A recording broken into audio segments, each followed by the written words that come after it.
I'm glad that I'm saved today. I'm glad I fixed that up a long time ago. I'm glad, David, that when I was lost, that He came and He found me. Wasn't about anything that I'd done, anything I would ever do, but He came and He found His lost sheep that had wandered so far away. I couldn't ever thank Him enough. And I'd like to tell you that when He found me, that I've lived the perfect Christian life. But that would be the biggest lie I could ever tell. But many times in my life, I've been that little old sheep, David, that number 1 of 100 that wanted to get out of the pasture and go over here and see what's over there. And many times my Lord has faced anxiety and torment and aggravation because the sheep went over here where He didn't need to be. And He come after me, David. And the shepherd, when he comes after the sheep, sometimes has to take the staff and break the sheep's legs and pick him up and carry him home. And I've been in them positions. And then when I wandered the next time and the shepherd said, "Come on back home, boy," I remembered getting my legs broke. And I said, "I'm coming home, Papa. I'm coming home now." Right now. And I decided that wandering over there in that other field wasn't too attractive anymore. So I just want to say I thank Him for being patient with me today. He is good, isn't He? Amen. Let's give Him another hand. Amen. One time there was a young CEO and had a pretty big company going and everything's going great. And he went in one morning and man, there was a problem. All the computers in the whole building had crashed. And he couldn't fix them. And his main computer guy was on vacation that week. But he wasn't going anywhere. He's just going to be with him home vacation. So he figured, I'll call him and get him to come in and get these computers running. So he's almost in a panic. And he gets that phone and he pushes in buttons. And it rings one time. And there's a little voice that comes on. And it says, "Hello? Hello?" And he's all excited. And he said, "Is your daddy home?" And she said, "Mister, you're going to have to be quiet. They'll hear us." He said, "Well, honey, is your daddy home?" She said, "Yes, my daddy's home. Can I speak to him?" "No, you can't speak to my daddy." He's sort of frustrated. He said, "Well, is your mama home?" She said, "Mister, I told you you're going to have to speak quiet. They'll hear us." "Is your mama home?" "Yes, my mama's home." "Well, can I speak to her?" "No, you can't speak to Mommy." "Well, is there anybody else there that I can speak to?" She said, "Well, the police is here. They're talking to Mama and Daddy, but you can't talk to them." "Well, is there anybody at all I can talk to?" "Well, there's a fireman here, but you can't talk to him because he's talking to the police." He said, "Honey, what is going on?" And about that time, it sounded like a bunch of thrashing machines moving through there over the phone. He said, "Honey, what is that noise?" "Oh, that's the helicopter. It's landing in the yard." She said, "What's a helicopter doing landing in the yard?" "It's the search and rescue team." "Search and rescue team? What's a search and rescue team doing here?" "Oh, they're looking for me. I ran away." They thought I run away. Daddy wouldn't let me have that goo-goo cluster, so I hid under the bed and they thought I run away. You get me a goo-goo cluster next time. Now, can you imagine the anxiety and the fear that those parents were going through is they're looking for that darling little daughter they got. And they couldn't find her. You know, a lot of times in life we lose things. Sometimes we lose our keys, our glasses. Sometimes we lose our billfold, our driver's license. Sometimes we lose a lot of things. I'm not too bad at losing little things. I lose big things. I remember way back yonder before I was doing the right kind of life I lived, and I was over here on the wilder side, I lost my car for 3 days. I don't know where that thing was at, but I lost it for 3 days. And I finally had a buddy call and said, hey, your car's down here. I said, good, I've been looking for it for 3 days. But I went through an enormous amount of anxiety. When you lose something, it's pretty devastating. And I don't mean to get real personal this morning, Terry. I'm going to pick on you a little bit. Oh, a few years back, I'm at the house minding my own little business, my own little world. Brian calls me and he's tore all to pieces. He is a nervous wreck. He said, Terry's gone and I can't find him. Well, the time we got there, everybody was nervous wrecked there. You can't even imagine how nervous wrecked they were. Well, Terry had decided he went to go see his little friend down the street. And we found him, but that anxiety that we went through was just about unbearable. I mean, it was rough. A few years back, since I'm telling on people, I'm going to really get in trouble, but I'm going to tell a big tale. A few years back, we decided we'd go to Huntsville, Alabama. And while we were in Huntsville, we decided, well, it's about an hour and a half up to Nashville. So we're going to load up in the van and we're going to go to the Nashville Mall. Now, I don't know how many of you ever been to the Nashville Mall, but it's a big mall. You probably put 15 or 20 of our malls down in it. It's a big old place. And most of y'all know my mom is the lady that sits over here and freezes to death. But now my mom is a shopaholic. I mean, now she can smell a sale 50 miles away.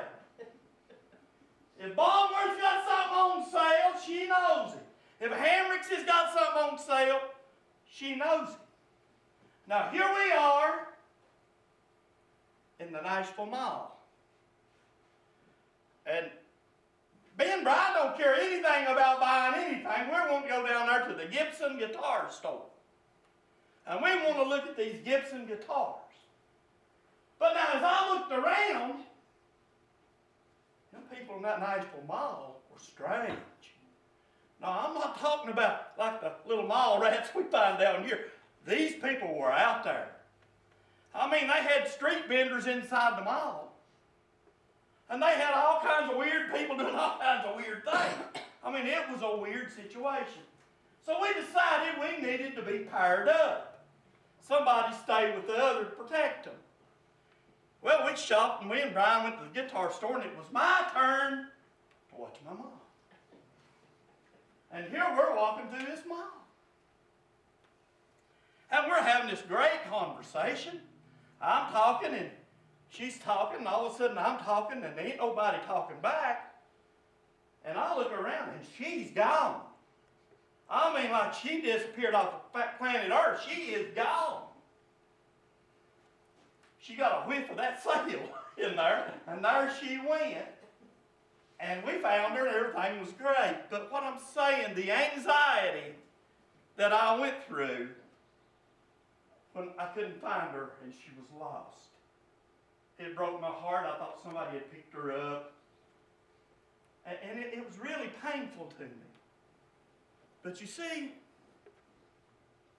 that anxiety that we go through when we lose something. I don't know if God goes through anxiety, but I do know one thing. It breaks his heart when one of his children walk away. When one of his creation fails to accept him as their Savior. It breaks his heart. I do know that when one comes back to the Lord, or one comes to the Lord, that the angels rejoice all over heaven. I do know that.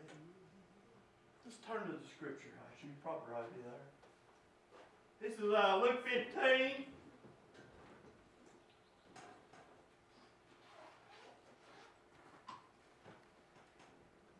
So tax collectors and sinners were all crowding around to listen to Jesus. So the Pharisees and the teachers of the law of Moses started grumbling. This man is friendly with sinners. He even eats with them. Then Jesus told them this story.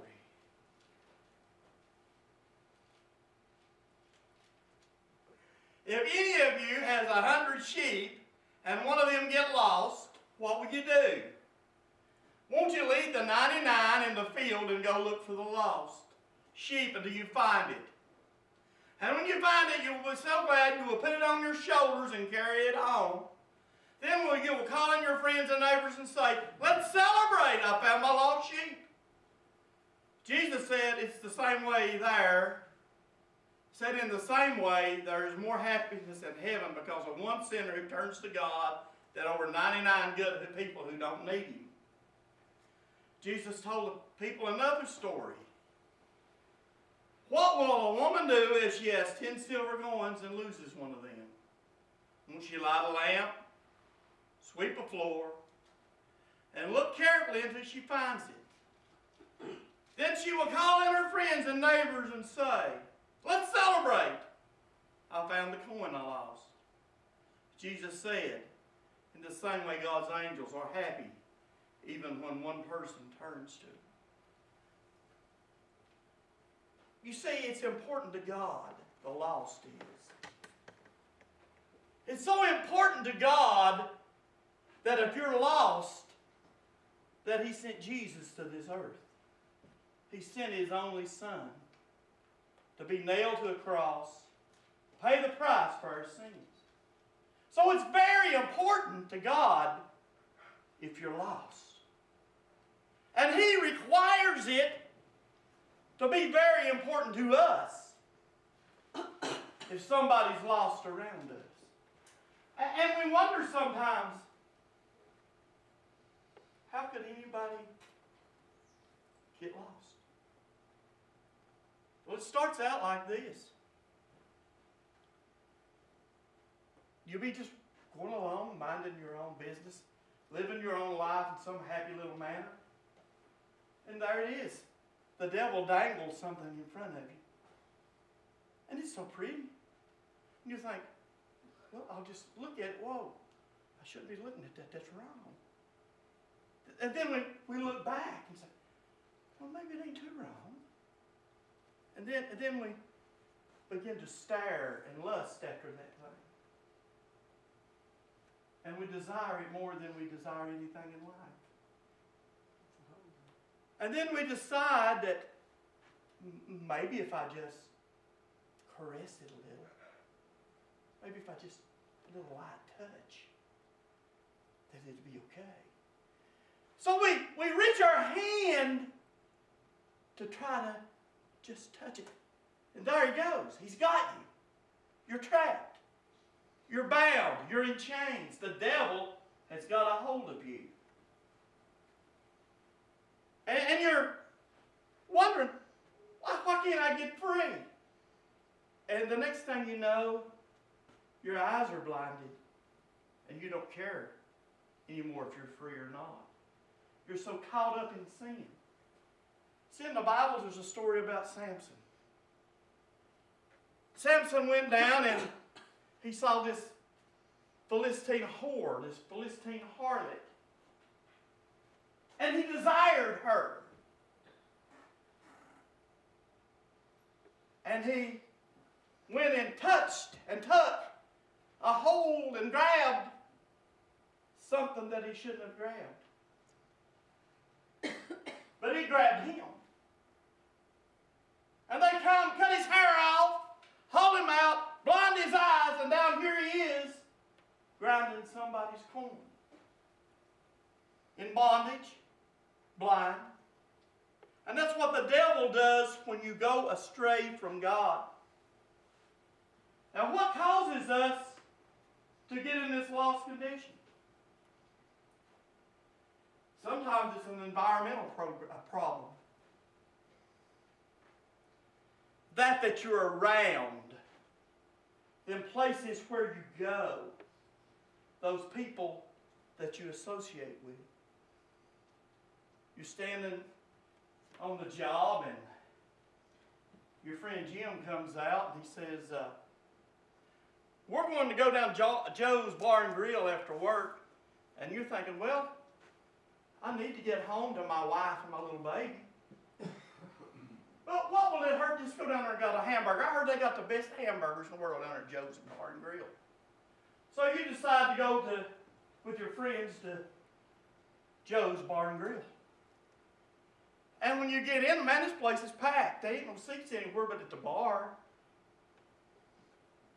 So you go up to the bar and you order your hamburger. Everybody comes by and says, what are you drinking? And all your friends are having beer. And you think, well, they're going to really laugh at me if I order a Sprite or a Coke. So you justify, maybe one beer won't hurt.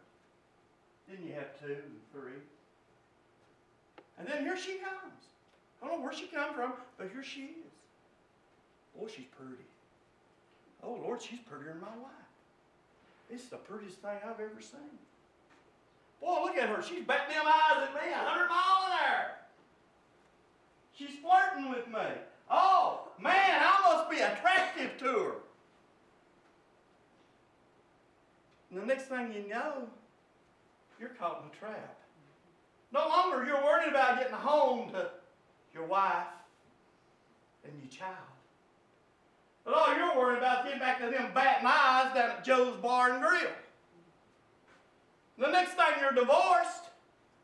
And the next thing you know, that little old girl that's down there batting them eyes at you is batting them at somebody else. You done lost everything you had. You're depressed. You're down. You don't know what to do. You've lost everything. So you go to your dresser drawer. The devil's done convinced you life ain't worth living. You pull out that 357 and you stick it in your mouth and you pull the trigger thinking that you've ended it and you're getting out of it all. No, your trouble's just beginning. Where you go, what you do can cause you to be lost. Maybe it's your selfish attitude. I don't want God driving the car. I'm driving the car. I'm in control of my life. I don't need some old man up in heaven telling me what I can and I cannot do. I want to do what I want to do. When we're consumed by selfishness, it's leading to destruction. Or maybe it's just the sinful nature of man. Because when Adam and Eve sinned in the garden, sin entered this world. Sin reigns in this world. And without the mercy of Jesus Christ, without His blood, we're lost. If we're not in covenant relationship with Him, we're lost. We need to be where we need to be with God. We need to be in that right position with Him. Yeah, what's going on? That's where we need to be in our heart. Now, what's some signs That's all right. of a lost person? What's going on? What does a lost person see? The first thing that I see when I think of a lost person is a zombie. We'll be green about it. They are wandering, Miriam, from one place to the next with no purpose. They say, well, I'm going down to Joe's Bar and Grill tonight. She quit batting her eyes at me. I'll go over here to Billy Bob's and I'll go there. And when I leave there, I'll go to Ralph's if Ralph was still in business. And we chase one bar after another bar, one whore after another whore. We're like a zombie. We're going through life and it don't mean anything. It's worse and worse. Yeah, it progressively gets worse.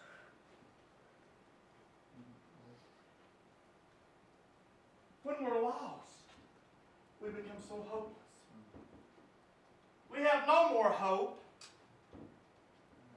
It seems that everything that we're looking forward to that would be good is turned into something just a terrible mess and a terrible wreck.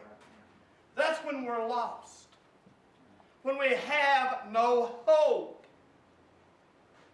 And it progresses to, have you ever noticed how a sinner really looks to you? After you've seen them for a while, their appearances change.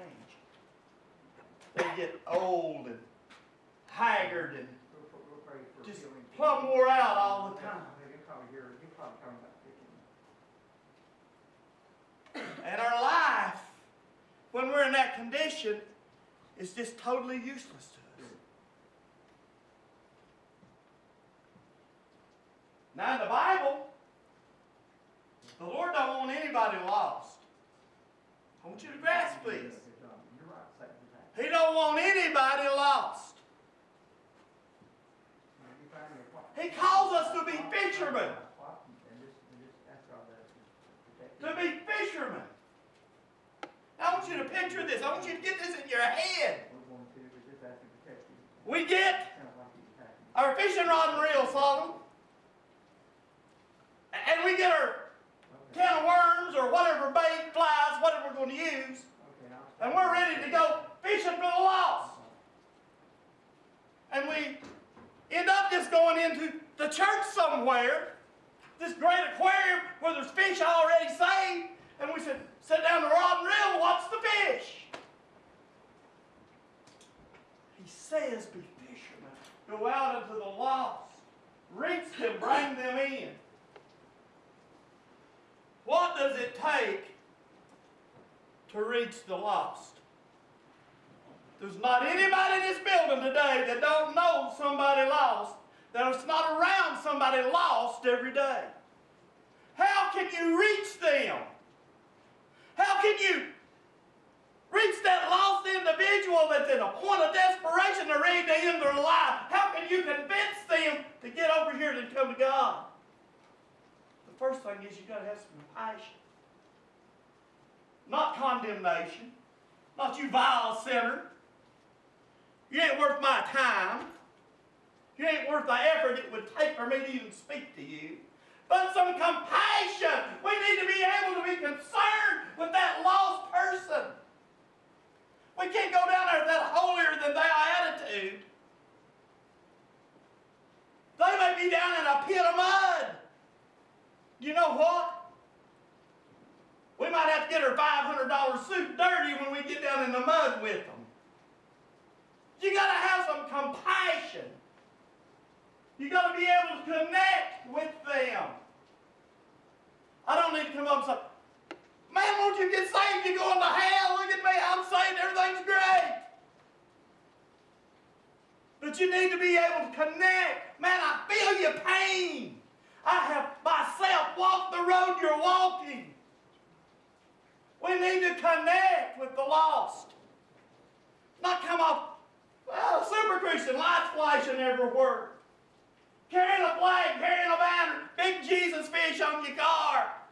Hey, get real with people. Feel the pain. Yeah, feel the pain.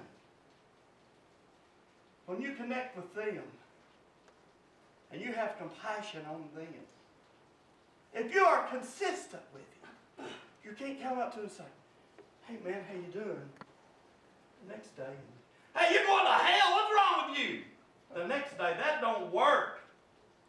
Be consistent. I can't witness to Miriam today and tomorrow and say, the Lord loves you, and if she goes down here tonight and sees me in a bar, I'm not being consistent.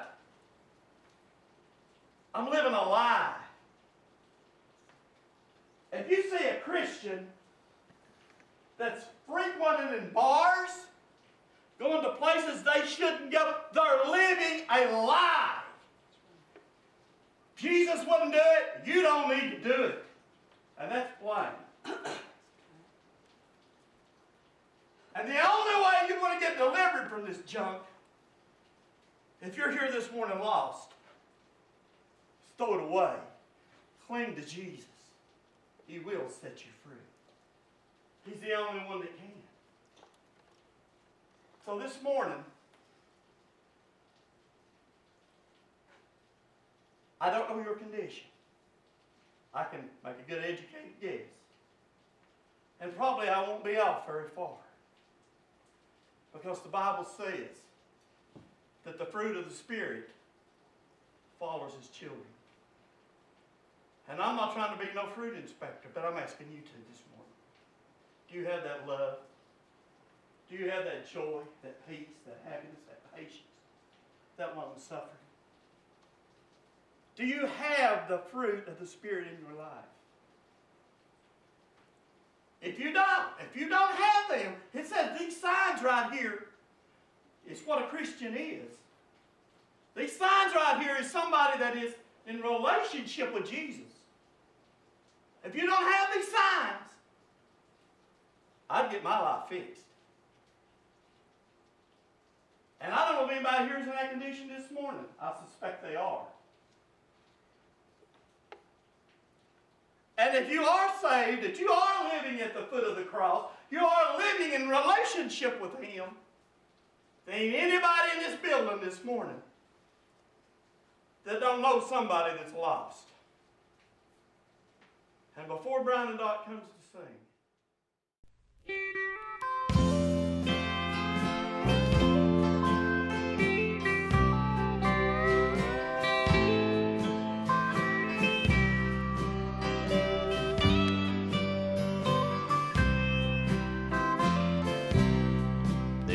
was a rich man who thought he had everything, and a beggar named Lazarus whose wealth was in the king. Now the rich man, he died, thought he'd done well, but when he opened up his eyes, there his home was in hell. Just let him dip his finger in the water and cool my tongue. Please have mercy on me. These flames are high and I suffer, he cries in Lazarus. Just one more chance is all I'm asking from thee. Let Lazarus go tell my brethren of this tormenting place. He said they Moses and the prophets as he looked him in the face. There's a gulf fixed between us, and here you cannot come. Your pleasure was in the world, and now your life's just begun. Just let him dip his finger in the water and cool my tongue. Please have mercy on me. These flames are high and I suffer, he cries in Lazarus. Just one more chance is all I'm asking from thee. These flames are high and I suffer, he cries in Lazarus. Just one more chance is all I'm asking from thee. Just one more chance is all I'm asking from thee.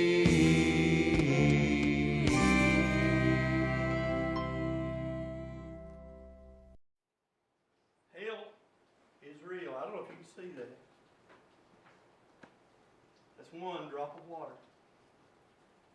That man that was in that video right there, that man that symbolized somebody in hell, that rich man that went there, would have given every penny, Solomon, that he ever had, all the riches that he ever had, for that one right there. That one drop of water that just fell off my finger. Everything that he would ever have or possess, for that one drop of water. One drop, Ty. One drop. Only one. Hell is real. People don't like to hear about it. Preachers don't like to preach about it. It runs people off. But I'd be standing a liar in front of you if I didn't tell you this morning that hell is real. And I'm going to stand before God, and I'm not going to have you blood on my hands. If you're in the sound of my voice this morning, and things ain't right in your life with you and God, you better get it fixed. And if it's not you, you know some loved one that's lost, that's heading for hell. If I was walking down the street tonight, if you was walking down the street with me, and we saw this guy's house on fire, man, we would do everything in our power to tear the door down to get him out. That's the way I feel about you this morning. There's somebody in this place today that's facing a decision.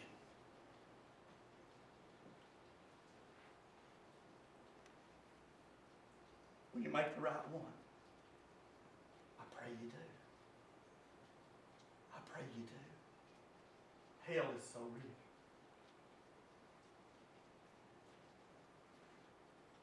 Just cut to the chase. Everybody bow their head just a minute and close your eyes. Beyond any shadow of a doubt, no doubt, if you are in right relationship with God right now, I'm not talking about any nonsense. I'm saying, are you in right relationship with Him? That you know beyond any shadow of a doubt, there's nothing between you and God. I want you to hold your hand up. If you can't hold your hand up this morning, don't tarry. Come now to this altar now. Get up and move now. Don't wait. Don't wait another minute. Come now. You could have been saved 20 years. That don't matter. Are you in relationship with Him? Come now. Run to the altar. There's one. She plays in a Christian band. But she knows it ain't exactly right. Won't you give your heart to Him and quit playing games? Come on, man. What are you doing? Amen. Glory to God. Now the rest of you, come up here and pour your heart out to the God that loves you. Wait, no, y'all. Wait. Let's praise the Lord. Let's give our heart to Him.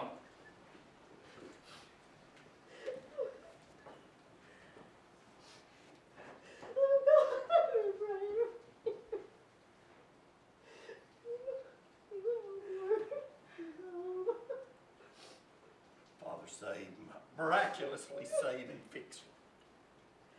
Lord, I praise you, Jesus. I praise you.